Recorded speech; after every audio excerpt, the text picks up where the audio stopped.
Over the years, I've worked at a lot of different companies, both small ones, medium-sized, and very large companies. And what's been true for all of them is that most asynchronous communication has been happening over Slack. And frankly, still to this day, I see a lot of people making some obvious communication mistakes when it comes to communicating on Slack. So I wanted to record this video. Here are 6 of my favorite tips and the easiest ones to actually implement on how you can become a better communicator on Slack at your workplace, and probably also annoy your fellow coworkers a little bit less. So let's dive right into it. For number 1, we have don't just say hello. When you're writing a DM, a direct message to someone, don't just open with hi or hello or hi, how are you? Hi, can I ask you a question? You don't need someone to reply back and say, hi, yeah, sure, go ahead. Ask the question. You can just write the whole question immediately. So avoid these small, just opening messages in direct messages and just write the whole message all at once in one single DM. Say hi and then just ask what you want to ask the person. For number 2, we have avoid ambiguity. Be clear in your communication, both in DMs and when you're writing in public channels. Ideally, when you're typing something, when you're writing something on Slack, you want it to be as clear as possible. What you want to avoid is having people not understanding what you mean and having to ask follow-up questions. Hey, I don't understand what you mean here. Can you clarify this? So you want to think about being as clear as possible in your writing, in your async communication. And the aim here is so that the recipients, the people that you want to communicate with, can read your message and that they fully understand what you mean and what you're asking for and can reply immediately without having to ask any follow-up questions. Now for number 3, we have reply in threads. So this is when communicating in public channels. If someone asks a question and you want to reply or you want to add context, don't just reply directly in the channel so that your message appears just below the message that you're responding to. You want to create threads as just a default setting when you're answering someone's message on Slack. And you want to do this both to avoid cluttering the main window, but also so that you can keep the context of a single conversation in a single thread without having it potentially chopped up and mixed in with other discussions in the main chat window.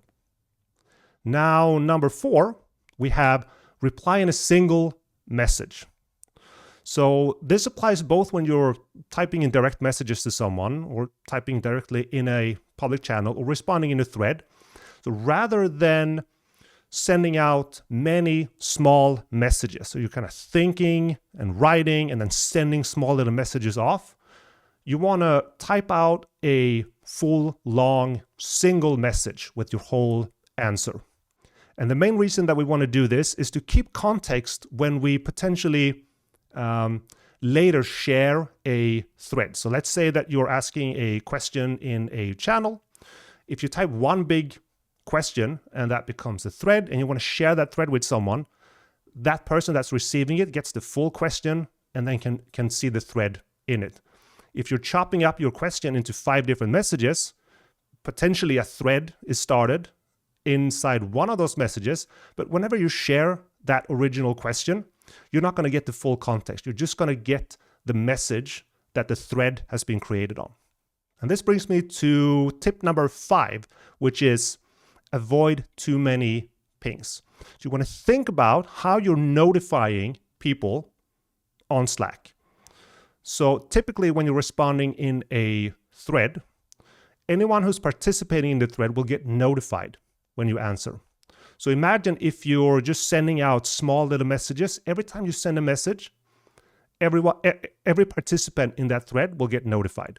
So you want to bring those notifications for other people down as well. And that's another reason why you want to kind of group your messages or group your communication into one single message rather than splitting them up between many small messages. And the last one I want to mention, number 6, is about notifying or pinging whole channels on Slack. Sure, you might feel that you are in a rush, that you need an answer. You want to make sure that people see your messages. But if you're in a channel with tens or hundreds or potentially even thousands of people, do not @ here or @ everyone or anything like that. Do not ping the whole channel and notify half the company immediately just because you want to ask a question. So just in general, you want to think about how the way you're communicating on Slack, how that is causing notifications to happen with other people at your company. Okay, so to summarize here at the end, we have these 6 tips where number 1 is don't just say hello, write your whole question immediately to someone. Communicate clearly to avoid ambiguity.